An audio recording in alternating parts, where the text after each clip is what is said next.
Bienvenidos a Ecos de lo Macabro, el lugar donde las sombras hablan y las leyendas de terror cobran vida. Aquí descubrirás relatos inquietantes, historias oscuras y misterios que desafían la lógica. Si tienes una experiencia paranormal o conoces una leyenda que deseas compartir, en la descripción del video encontrarás un correo donde podrás enviarnos tu historia para que forme parte de este canal y así darle eco junto con los demás. Si este video es de tu agrado, no olvides dejar tu like, compartirlo y suscribirte al canal.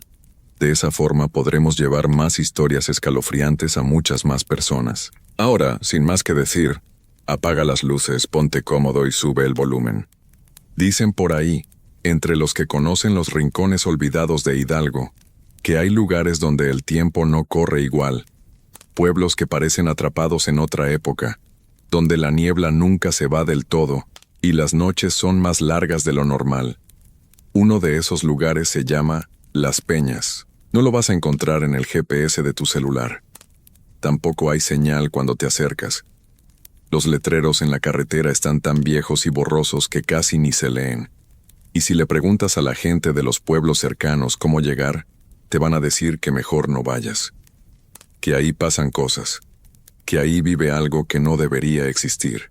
Esto no es un cuento inventado para asustar niños. Es algo que la gente de verdad cree. Algo que han visto. Algo que les ha pasado. Hace muchos años, cuando Las Peñas apenas era un grupo de casas de adobe, con techos de lámina, vivía una mujer que todos conocían. Se llamaba Teodora Mireles. Era una señora que sabía curar. Conocía las hierbas del campo, los rezos que se pasaban de generación en generación, los remedios que ya nadie más recordaba. Cuando un niño se enfermaba de algo extraño, las madres corrían a buscarla.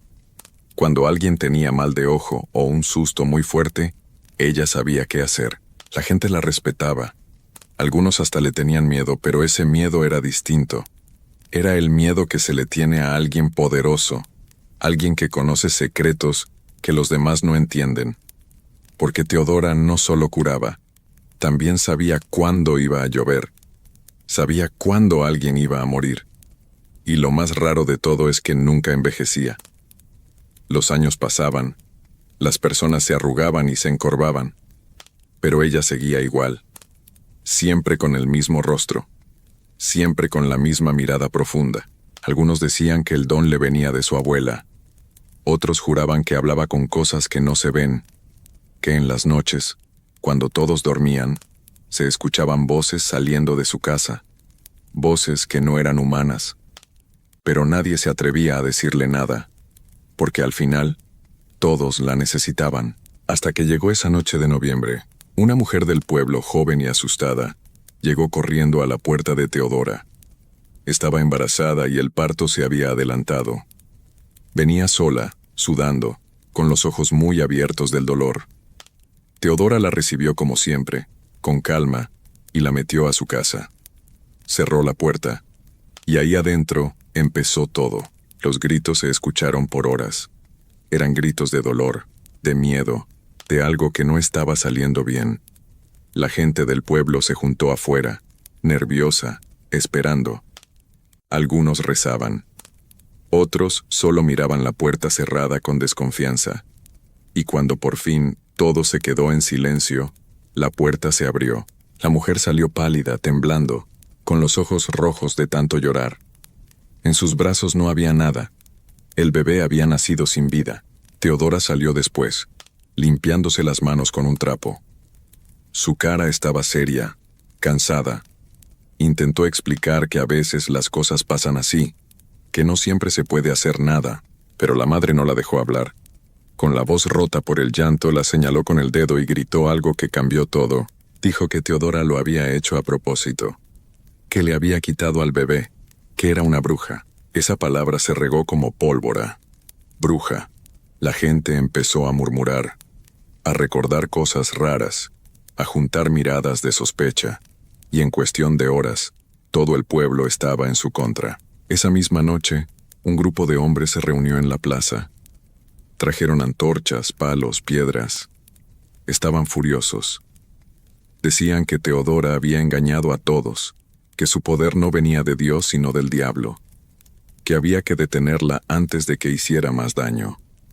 Y sin pensarlo 2 veces, caminaron hacia su casa. Teodora estaba adentro, sentada junto al fuego. Cuando escuchó los gritos y vio las luces acercándose, supo lo que venía. No intentó escapar, no suplicó. Solo se quedó ahí, quieta, como si ya lo hubiera visto venir. Los hombres rodearon la casa. Le gritaron que saliera. Ella no respondió. Entonces prendieron fuego a las paredes de madera y paja seca. Las llamas subieron rápido, tragándose todo. El humo se hizo negro y espeso. La gente miraba desde lejos, algunos con lágrimas en los ojos, otros con el rostro duro, convencidos de que estaban haciendo lo correcto. Pero entonces pasó algo que nadie esperaba. La puerta, que estaba cerrada por dentro, se abrió de golpe.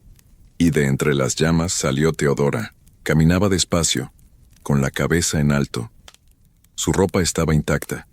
Su piel no tenía ni una quemadura. El pelo le flotaba alrededor de la cara como si estuviera bajo el agua. Y sus ojos, que antes eran cafés, ahora eran completamente negros. Negro profundo, sin blanco, sin luz. La gente se quedó paralizada. Algunos cayeron de rodillas. Otros intentaron correr, pero las piernas no les respondían. Y entonces, Teodora habló. Su voz sonaba diferente, más grave, más fría. Dijo que si creían que el fuego la iba a detener, estaban muy equivocados. Que ellos habían despertado algo que no debían, que iban a pagar por lo que hicieron. Y luego, simplemente, desapareció, como si nunca hubiera estado ahí. Al día siguiente, cuando el sol salió y el miedo bajó un poco, algunos hombres se atrevieron a revisar lo que quedaba de la casa. Todo estaba quemado. Las vigas, las paredes, los muebles. Pero en el piso, dibujados con algo que parecía sangre seca, había símbolos extraños, figuras que nadie entendía. Y en una de las paredes, escritos con uñas, estaban los nombres de todas las familias del pueblo. Desde ese día, empezaron a pasar cosas en las peñas. Primero fueron los niños. 3 desaparecieron en menos de un mes. Salían a jugar al atardecer y no regresaban. Las familias los buscaban por días, gritando sus nombres por el cerro, pero nunca los encontraban. Luego empezaron los sustos. Gente que se despertaba en la madrugada sintiendo que alguien los estaba mirando. Otros que escuchaban golpes en las ventanas pero no había nadie afuera. Y lo peor de todo empezó cuando la gente comenzó a escuchar la voz. Era una voz de mujer, suave, casi dulce.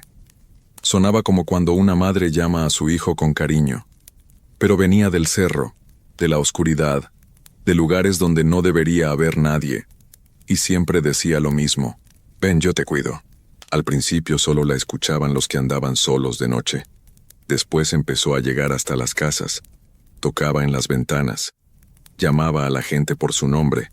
Y lo más aterrador era que sabía cosas que solo tú podías saber. Te recordaba a alguien que habías perdido. Te ofrecía cosas que necesitabas. Te prometía que todo iba a estar bien. Pero los que le respondían, los que abrían la puerta o salían a ver quién era, nunca volvían a ser los mismos. Algunos regresaban caminando como sonámbulos, con la mirada perdida, repitiendo palabras sin sentido. Otros simplemente no regresaban. Los animales también empezaron a aparecer muertos. Perros, gallinas, cabras. Los encontraban colgados de los árboles, sin sangre, con los ojos muy abiertos como si hubieran visto algo horrible antes de irse. Y siempre cerca de donde aparecían, había huellas de pies descalzos de mujer. Pero no eran normales. Eran demasiado profundas, como si quien las dejara pesara mucho más de lo normal. El pueblo entró en pánico. La gente dejó de salir después del atardecer. Empezaron a poner protecciones en las casas, cruces hechas con ramas de pirul en las ventanas, sal en las entradas, agua bendita en las esquinas. Y crearon reglas que todos tenían que seguir si querían mantenerse a salvo. A las 10 de la noche, todas las puertas se cerraban con 3 cerrojos. Ni uno más, ni uno menos. 3. Los espejos se cubrían con trapos negros porque dicen que ella puede entrar por los reflejos. Las ventanas no se abrían hasta que saliera el sol. Y lo más importante, si alguien te llamaba por tu nombre desde afuera, no debías responder. Nunca. Porque si respondías, le dabas permiso para entrar. Las madres les enseñaban a sus hijos desde pequeños a no decir el nombre de Teodora en voz alta, ni de día ni de noche, porque pronunciarlo era como invocarla. Y cuando algo se invoca, viene. Los años pasaron y Las Peñas se convirtió en un pueblo fantasma. La gente joven se fue. Los que se quedaron eran los viejos, los que ya no tenían a dónde ir, o los que sentían que si se iban, ella los seguiría. Vivían con miedo, pero era un miedo que ya conocían, un miedo con el que habían aprendido a convivir, hasta que hace unos años llegó alguien de afuera. Era un muchacho joven, estudiante de una universidad de Pachuca. Estaba haciendo un trabajo sobre leyendas y mitos del estado. Llegó en su coche, con su mochila llena de cámaras y grabadoras, convencido de que todo era pura superstición, que la gente exageraba, que no había nada real detrás de las historias. Llegó a la tienda del pueblo y empezó a preguntar. Los viejos lo miraban y negaban con la cabeza. No querían hablar, pero él insistía. Les decía que era importante, que era para la escuela, que solo quería grabar algunas entrevistas, hasta que por fin, un señor mayor cansado de sus preguntas le contó todo. Le habló de Teodora, de la quema, de las desapariciones, de la voz en el cerro. El muchacho escuchaba con una sonrisa de medio lado, como si le estuvieran contando un chiste. Cuando el señor terminó, el joven le agradeció, guardó su grabadora y dijo algo que hizo que todos en la tienda se quedaran callados. Dijo que iba a pasar la noche cerca del cerro, que iba a grabar todo, que quería pruebas. El señor le rogó que no lo hiciera. Otros también. Le dijeron que no valía la pena, que había cosas que era mejor dejar en paz. Pero el muchacho solo se rió y dijo que no creía en brujas. Esa noche armó su campamento en la base del cerro. Tenía su celular, su cámara, una lámpara. Se sentía seguro. Hasta encendió una fogata y se puso a grabar un video para su proyecto. Hablaba tranquilo, explicando dónde estaba y qué iba a hacer. Decía que iba a demostrar que todo era mentira. Pero conforme fue pasando la noche, las cosas empezaron a cambiar. Primero se apagó la fogata. Así nada más. De un momento a otro, sin viento, sin razón. El muchacho la volvió a encender, algo nervioso, pero intentando no demostrarlo. Siguió grabando. Dijo que seguramente era la humedad. Después empezaron los sonidos. Ramas quebrándose. Pasos. Algo se movía alrededor de él, en la oscuridad. No podía verlo, pero lo sentía. Apuntó con su lámpara hacia los árboles, pero no había nada. Solo sombras. Sombras que parecían moverse solas. Entonces escuchó la voz. Al principio era lejana. Apenas un susurro. Pero poco a poco se fue acercando. Era una voz de mujer, suave, casi tierna. Y decía su nombre. Lo llamaba. Le decía que no tuviera miedo, que ella podía ayudarlo, que ella sabía lo que él necesitaba. El muchacho empezó a temblar. En el video se escucha su respiración agitada. Se ve cómo mueve la cámara de un lado a otro, buscando de dónde viene la voz. Y entonces dice algo. Algo que no debió decir. Pregunta quién está ahí. Y la voz responde. Dice que es alguien que puede devolverle lo que perdió. Alguien que sabe por qué vino realmente. Alguien que conoce su secreto. El muchacho empieza a caminar hacia atrás. Tropieza. La cámara se cae pero sigue grabando. Se escuchan sus pasos corriendo. Se escucha que se golpea con algo. Y entonces, se escucha otra cosa. Pasos descalzos, rápidos acercándose. El muchacho grita. Un grito ahogado lleno de terror puro. Y después, silencio. Pero justo antes de que se corte el video se escucha una última cosa. Una voz tranquila, casi triste, que pregunta algo. ¿Por qué me quemaron? Al día siguiente, la gente del pueblo encontró su celular tirado entre los matorrales. La cámara estaba rota, pero el video seguía ahí. Lo vieron, y después lo borraron. No querían que nadie más viniera buscando respuestas. El cuerpo del muchacho nunca apareció. Hicieron búsquedas. Vinieron policías de otros lados, pero no encontraron nada. Oficialmente quedó como desaparecido, pero la gente de Las Peñas sabe la verdad, porque desde esa noche, algunas personas han visto algo en el cerro. Una figura que camina entre los árboles cuando ya es muy tarde. Un muchacho joven, con ropa de ciudad, que va de un lado a otro como si estuviera perdido, como si buscara la salida, o como si buscara a alguien que lo ayude, pero cuando alguien se acerca para ver mejor, la figura se detiene, y entonces voltea, y su cara no es normal, está vacía, sin expresión, con los ojos muy abiertos pero sin mirar nada, y empieza a caminar hacia quien lo está viendo, despacio, sin hacer ruido, sin parpadear. Los que lo han visto corren lo más rápido que pueden de regreso a sus casas, y cuando llegan y cierran la puerta, todavía pueden sentir que algo se quedó afuera, esperando. La gente de Las Peñas ya no habla de esto con extraños. Aprendieron que es mejor quedarse callados, que mientras menos atención le pongan al pueblo, mejor. Porque cada vez que alguien viene a investigar, a grabar, a buscar pruebas, las cosas empeoran. La voz se escucha más fuerte. Las desapariciones aumentan. Y ella, Teodora, se vuelve más presente. Hay noches en que se puede ver humo saliendo del lugar donde estaba su casa. Humo negro que sube hacia el cielo aunque no haya fuego. Hay noches en que se escuchan gritos, los mismos gritos de aquella noche de noviembre. Y hay noches en que, si te asomas por la ventana aunque no debas hacerlo, puedes ver a una mujer parada en medio del camino. Una mujer con el pelo largo y suelto, con un vestido viejo, mirando hacia las casas, esperando, porque Teodora no se fue. Nunca se fue. El fuego no la detuvo, la muerte no la detuvo. Y el tiempo, que a todos nos alcanza, a ella no le hace nada. Sigue ahí, en el cerro, en las sombras, en cada rincón oscuro de Las Peñas. Y lo peor de todo, es que ya no solo se queda en el pueblo. Hay gente de otros lados que ha empezado a reportar cosas extrañas. Personas que pasaron cerca de Las Peñas en la carretera y sintieron que algo las seguía hasta su casa.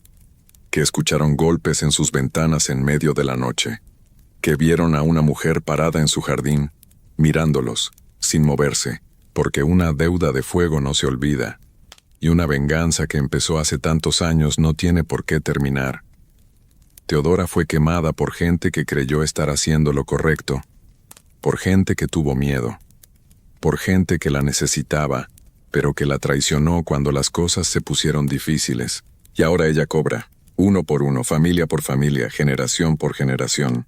Dicen que todavía busca a los descendientes de aquellos hombres que prendieron el fuego, que sabe quiénes son aunque hayan cambiado de apellido, que puede olerlos, que puede sentir su sangre, y que cuando los encuentra, les da a elegir, les ofrece lo mismo que ofrecía antes: curación, ayuda, protección, pero a cambio de algo que nunca te dicen qué es hasta que ya es muy tarde, y cuando aceptas, ya no hay forma de echarte para atrás. Quedas marcado, y ella puede llamarte cuando quiera, puede pedirte lo que sea, y tú tienes que obedecer. Los viejos del pueblo dicen que esa es la verdadera maldición, que Teodora no solo busca venganza, también busca lo que siempre buscó: gente que la necesite, gente que dependa de ella, gente que no pueda vivir sin ella, porque así es como se mantiene viva, así es como se alimenta, del miedo, de la desesperación, de las promesas que la gente hace cuando no le queda otra opción. Y mientras haya gente que la llame, mientras haya gente que pronuncie su nombre, mientras haya gente que acepte sus tratos, ella va a seguir ahí, esperando, creciendo, haciéndose más fuerte. Por eso, si algún día andas viajando por las carreteras de Hidalgo y ves un letrero viejo que dice Las Peñas, no te detengas. No sientas curiosidad. No pienses que vas a ser diferente o que a ti no te va a pasar nada, porque ella no discrimina. No le importa si crees o no crees. No le importa si eres buena persona o no. Solo le importa que estés ahí, que cruces su territorio, que le des una razón para acercarse. Y si en algún momento, en cualquier lugar, escuchas una voz suave llamándote por tu nombre en medio de la noche, una voz que no reconoces pero que se siente extrañamente familiar, una voz que te promete cosas que necesitas, no respondas, no abras la puerta, no salgas a ver, porque puede que sea ella, y si es ella ya es muy tarde. Tápate los oídos. Reza si sabes hacerlo. Enciende todas las luces y espera a que amanezca, porque la luz del sol es lo único que todavía la detiene, lo único que la hace retroceder, aunque solo sea por un rato. Pero cuando vuelva a oscurecer, ella va a regresar, va a seguir ahí, va a seguir esperando, porque las brujas no mueren, solo se transforman, se adaptan, se vuelven parte de la tierra, del aire, de la noche misma. Y Teodora Mireles, la mujer que fue quemada viva por ayudar, por saber demasiado, por ser diferente, ahora es algo más que una mujer. Es una presencia, es un susurro, es una sombra que nunca se va. Y mientras alguien la recuerde, mientras alguien cuente su historia, mientras alguien tenga miedo, ella va a seguir viva. Las Peñas sigue ahí, entre los cerros, entre la niebla, escondido de los mapas y del mundo moderno, un pueblo donde el tiempo se detuvo en aquella noche de noviembre, un pueblo donde la gente vive con reglas que no puede romper, un pueblo donde todos saben que hay cosas peores que la muerte, y si alguna vez pasas por ahí, aunque sea de lejos, aunque sea de día, vas a sentir algo raro, un escalofrío que no se quita, una sensación de que algo te está mirando, de que algo te está midiendo, decidiendo si vales la pena o no. Y lo último que vas a querer es averiguar qué pasa si decides quedarte. Porque en las Peñas, nadie se queda por accidente.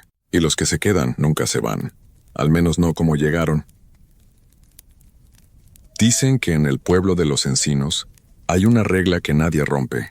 Jamás subas al cerro después de las 6 de la tarde. No importa si eres valiente, si no crees en fantasmas o si juras que nada sobrenatural existe, porque en ese cerro vive algo que no está vivo, y tampoco está muerto. Hace muchos años, cuando las calles del pueblo todavía eran de tierra y las casas tenían techo de lámina, vivía ahí una curandera llamada Jacinta. Era una mujer de unos 50 años, con el cabello largo hasta la cintura, siempre trenzado. Tenía la piel morena y curtida por el sol, y sus ojos eran tan oscuros que parecían 2 pozos profundos. La gente decía que cuando te miraba, podía ver dentro de ti. Podía saber si mentías, si tenías miedo, o si traías alguna enfermedad escondida en el cuerpo. Jacinta vivía sola en una casa pequeña al final del pueblo, justo donde empezaba el camino hacia el cerro. No tenía familia, nunca se casó, nunca tuvo hijos. Pero todos en los Encinos la conocían, y más importante aún, todos la necesitaban. Cuando alguien se enfermaba no iban al doctor, iban con Jacinta. Cuando un bebé no dejaba de llorar en las noches, su madre corría con Jacinta. Cuando un hombre tenía fiebre que no se le quitaba, o una mujer sentía dolores extraños en el vientre, todos sabían que solo ella podía ayudar. Jacinta conocía las plantas. Sabía qué raíces hervir para el dolor de estómago, qué hojas machacar para bajar la fiebre, qué flores mezclar para calmar el alma. También sabía rezos, palabras antiguas que su abuela le había enseñado, palabras que nadie más en el pueblo conocía. Y cuando rezaba pasaban cosas. La gente mejoraba, los niños dejaban de llorar, los enfermos volvían a caminar. Por años, Jacinta fue respetada. Le pagaban con lo que podían. Un pollo, un costal de maíz, unas monedas. Ella no pedía mucho, solo vivía en paz entre sus plantas y sus rezos. Pero un día todo cambió. Fue en invierno. El frío había llegado temprano ese año, y con él una enfermedad.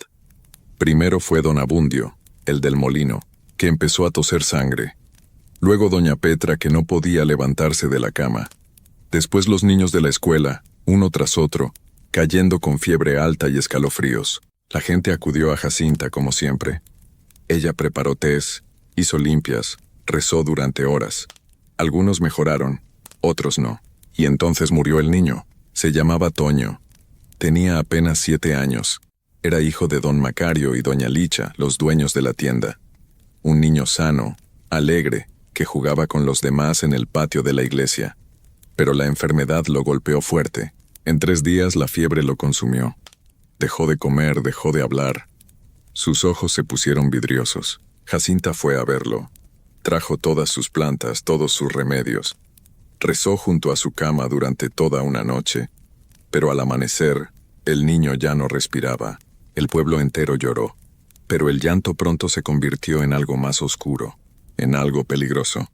Alguien empezó a murmurar. Primero fue una voz, luego 2, luego 10. ¿Por qué murió el niño si Jacinta lo cuidó toda la noche? ¿Por qué ella nunca se enfermaba? ¿Cómo sabía tantas cosas que nadie más sabía? Los murmullos se volvieron acusaciones, y las acusaciones se volvieron miedo. Miedo de lo que no entendían. Una tarde, mientras Jacinta caminaba hacia su casa con un manojo de hierbas en los brazos, un grupo de hombres la rodeó en medio del camino. Eran vecinos, gente a la que ella había ayudado, gente que había comido en su mesa. Pero ese día sus ojos eran distintos. Tenían ese brillo de la turba, de la gente que ya decidió algo terrible y solo busca razones para justificarlo. Bruja, le dijeron, tú lo hiciste morir. Tú nos trajiste la enfermedad. Jacinta negó con la cabeza. Trató de explicar, pero nadie quiso escuchar. La agarraron de los brazos, le quitaron las hierbas, le arrancaron el rebozo y la arrastraron hacia el cerro. La subida al cerro fue larga. Jacinta no gritó, no suplicó. Solo caminaba con la mirada fija en el suelo, mientras los hombres la empujaban y la gente del pueblo lo seguía desde abajo, formando una procesión silenciosa y oscura. Algunos llevaban antorchas, otros palos. Había mujeres entre ellos también, las mismas que habían llevado a sus hijos con Jacinta cuando tenían fiebre, las mismas que habían llorado de alivio cuando sus bebés dejaban de llorar después de una limpia. Pero ese día, el miedo era más fuerte que la gratitud. Llegaron a la parte más alta del cerro, donde había un árbol viejo y retorcido, completamente seco. Un árbol que llevaba años muerto pero que seguía de pie, como un esqueleto de madera bajo el cielo gris. Ahí la amarraron. Le ataron las manos detrás del tronco. Le ataron los pies. Le pusieron ramas secas alrededor, pasto seco, todo lo que pudiera arder rápido. Don Macario, el padre del niño que había muerto, dio un paso al frente con una antorcha en la mano. Tenía los ojos rojos de tanto llorar, pero también tenía rabia. Una rabia ciega que necesitaba un lugar donde caer. Esto es por mi hijo, dijo con voz quebrada, y lanzó la antorcha. El fuego comenzó despacio. Primero fueron solo chispas, luego pequeñas llamas que lamían las ramas. Pero en cuestión de segundos, el fuego creció. Se volvió una bestia hambrienta que trepó por el vestido de Jacinta, por sus brazos, por su cabello. Y entonces ella gritó, pero no fue un grito de dolor, fue un grito que salió desde lo más profundo de su pecho, desde un lugar que no era humano. Un grito que hizo que los pájaros salieran volando de los árboles, que hizo que los perros del pueblo empezaran a aullar. Y entre el fuego, entre el humo negro que subía hacia el cielo, Jacinta habló. Su voz era áspera, rota pero clara. Si el fuego me quita la vida, dijo, yo me quedaré con las suyas. Cada uno de ustedes, cada uno que está aquí mirando, cada uno que alzó la mano contra mí, yo voy a volver. Y cuando lo haga, voy a reclamar lo que me quitaron, uno por uno, hasta que no quede ninguno. La gente dio pasos hacia atrás. Algunos empezaron a rezar. Otros querían correr, pero sus piernas no respondían. Estaban clavados ahí, mirando cómo Jacinta ardía, cómo su cuerpo se consumía entre las llamas. Y entonces pasó algo extraño. El fuego, que había estado rugiendo con fuerza, se detuvo de golpe. No se apagó, se detuvo, como si alguien hubiera congelado el tiempo. Las llamas quedaron suspendidas en el aire, sin moverse, sin hacer ruido. Y en medio de ese silencio antinatural, la figura de Jacinta dejó de gritar. Su cabeza cayó hacia adelante, y luego el fuego volvió a moverse, pero esta vez hacia adentro. Las llamas no subían, bajaban. Se metían dentro de su cuerpo, como si se la estuvieran tragando desde adentro. En menos de un minuto todo terminó. No quedó nada. Ni huesos, ni cenizas, ni siquiera el vestido. Solo un círculo negro en la tierra, como si algo hubiera quemado el suelo hasta lo más profundo. y en el centro de ese círculo, el aire temblaba, como cuando hace mucho calor, y todo se ve ondulado. Los hombres que la habían amarrado retrocedieron. Nadie habló, nadie se movió, simplemente bajaron del cerro en silencio, más rápido de lo que habían subido. Y desde esa noche, nada volvió a ser igual en los encinos. Las primeras semanas todo parecía normal. La gente volvió a su rutina, trabajaban, comían, rezaban en la iglesia. Pero había algo en el aire, una sensación de que algo estaba mal. Como cuando sabes que alguien te está mirando, pero volteas y no hay nadie. Fue don Esteban, uno de los hombres que había ayudado a arrastrar a Jacinta, el primero en decir que algo andaba raro. Una noche estaba en su casa, acostado en su cama, cuando escuchó pasos en el techo, pasos lentos, pesados. Alguien caminaba encima de su casa. Se levantó, salió con un palo en la mano, pero no había nadie. El techo estaba vacío, todo estaba en silencio.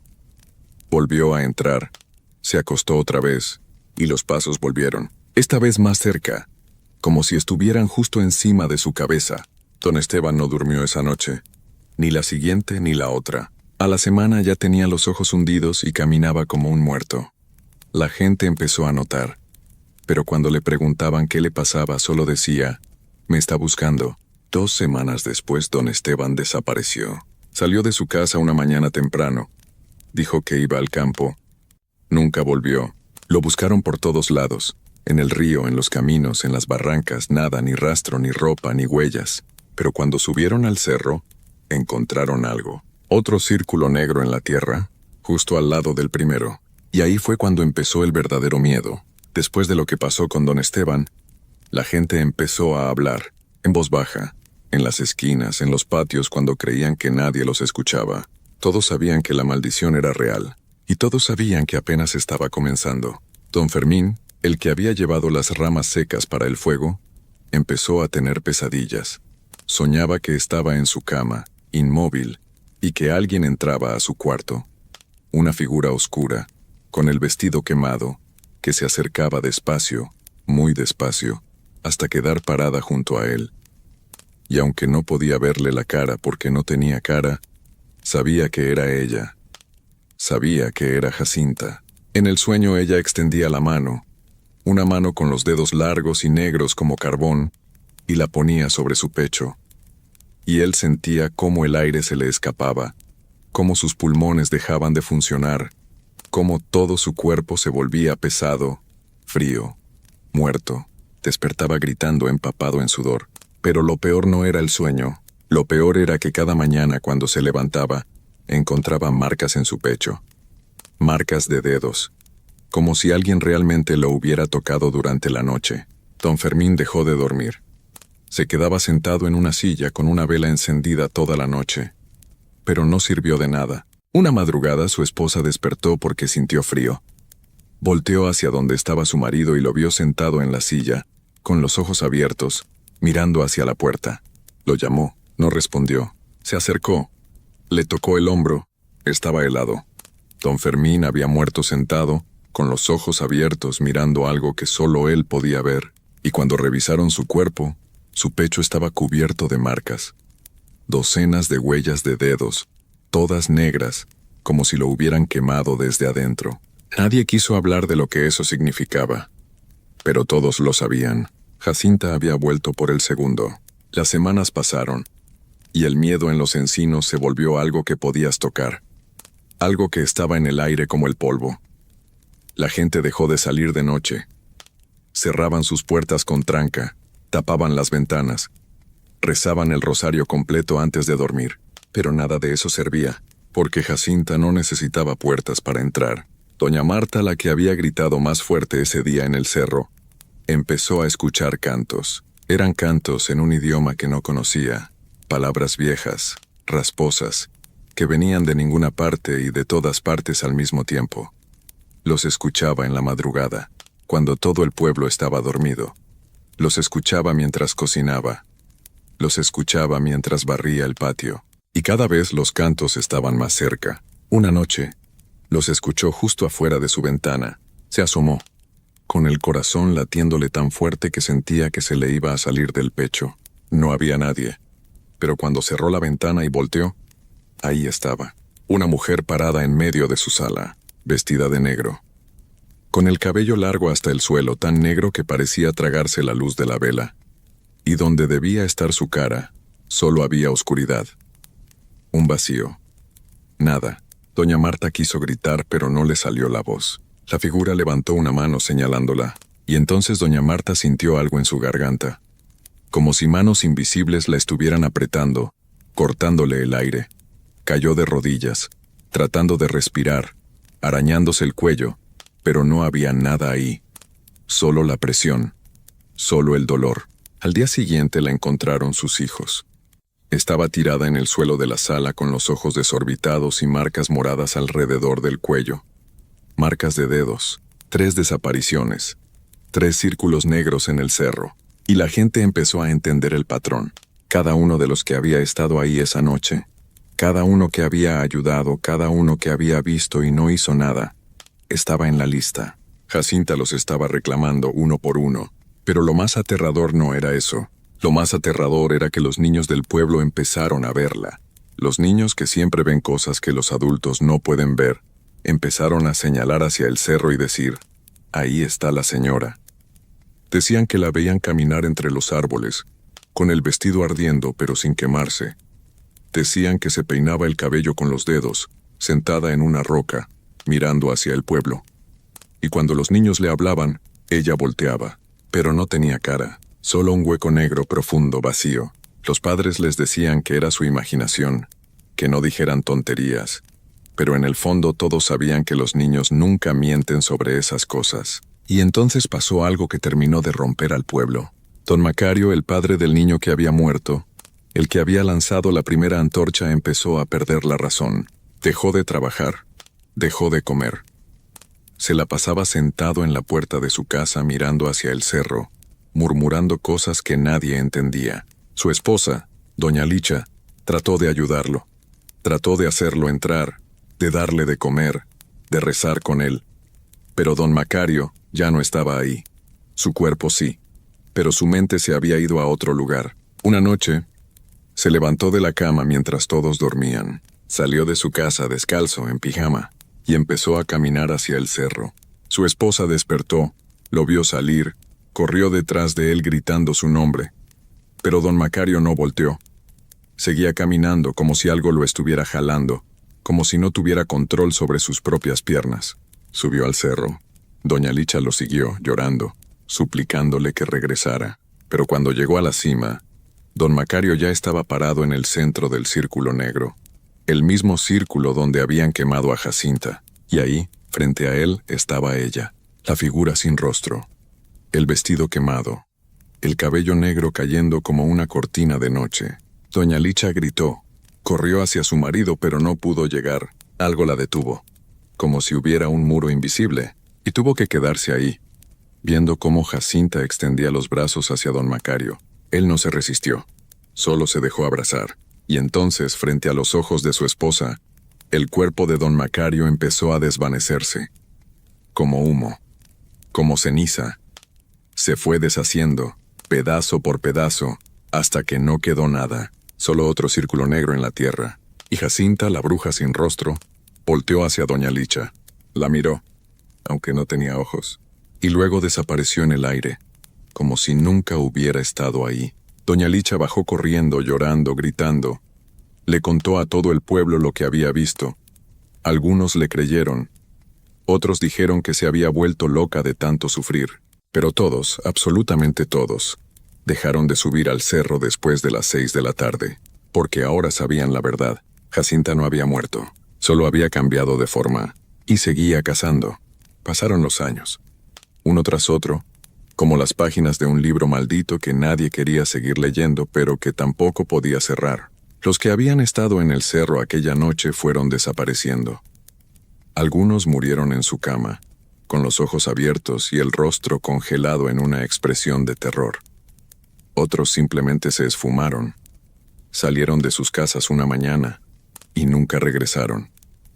Y cada vez que alguien desaparecía, en el cerro aparecía un nuevo círculo negro. Con el tiempo quedaban cada vez menos, y los que quedaban Vivían encerrados, con miedo de la noche, con miedo de los sueños, con miedo de cerrar los ojos. Pero lo más extraño de todo es que la maldición no terminó cuando el último de ellos se fue. Porque Jacinta no solo quería venganza, quería algo más. La gente del pueblo empezó a notar que cada 7 años, exactamente cada 7 años, alguien más desaparecía. Pero ya no eran los que habían estado ahí esa noche. Esos ya no quedaban. Ahora eran otros, gente nueva, jóvenes que no habían nacido cuando quemaron a Jacinta, forasteros que venían de visita y no creían en las historias. Siempre era alguien que se burlaba, alguien que decía que todo era mentira, alguien que subía al cerro después de las 6, solo para demostrar que no tenía miedo, y nunca volvía a bajar. Hubo un muchacho, hace como 15 años, que llegó al pueblo con unos amigos. Venían de la ciudad, buscando aventura, querían acampar en el cerro. La gente del pueblo les advirtió, les dijeron que no subieran. Les contaron la historia completa. El muchacho se rió. Dijo que esas eran historias para asustar niños. Dijo que él no le tenía miedo a nada. Subió al cerro con su mochila y su linterna, justo cuando el sol se estaba poniendo. Sus amigos se quedaron abajo esperándolo. Dijeron que iban a darle 1 hora y si no bajaba subirían por él. Pasó la hora. Pasaron 2. A las 3 horas los amigos subieron. Llevaban linternas, gritaban su nombre. Buscaban entre los árboles. Encontraron su mochila. Estaba tirada junto al árbol seco, el mismo árbol donde habían amarrado a Jacinta. La linterna estaba encendida, alumbrando hacia el cielo. Pero del muchacho, nada. Y en el suelo, justo donde terminaban sus huellas, había un círculo negro. Fresco. Como si acabara de aparecer. Sus amigos corrieron. Bajaron tan rápido que casi se caen. Se subieron a su coche y se fueron del pueblo sin mirar atrás. Nunca volvieron. Y el cuerpo del muchacho nunca apareció. La gente dice que Jacinta todavía está ahí arriba, que camina entre los pinos buscando. Porque la leyenda completa, la que los viejos del pueblo cuentan cuando ya han tomado suficiente mezcal para soltar la lengua, dice algo que pocos saben. Dice que Jacinta no se quema en el infierno. Dice que se quedó atrapada entre este mundo y el otro, sin poder irse, sin poder descansar, y que cada vez que toma a alguien, toma un pedazo de su cuerpo, de su alma, de su vida, porque cuando la quemaron, no quedó nada de ella, ni huesos, ni cenizas, ni siquiera una sombra, y ahora necesita rehacer su cuerpo, pedazo por pedazo, persona por persona, hasta que esté completa otra vez, y entonces, dicen los viejos con los ojos brillantes por el miedo y el alcohol, entonces sí podrá bajar del cerro, y cuando baje vendrá por todos. Por eso nadie sube después de las 6. Por eso los niños no juegan cerca del camino que lleva hacia arriba. Por eso cuando oscurece, las calles de los encinos se quedan vacías. Y la gente se encierra en sus casas. Y nadie, absolutamente nadie, mira hacia el cerro. Porque si miras, dicen, si miras hacia arriba en la noche puedes verla, una figura oscura, caminando entre los árboles, con el vestido ardiendo pero sin quemarse, peinándose el cabello con los dedos, esperando, siempre esperando.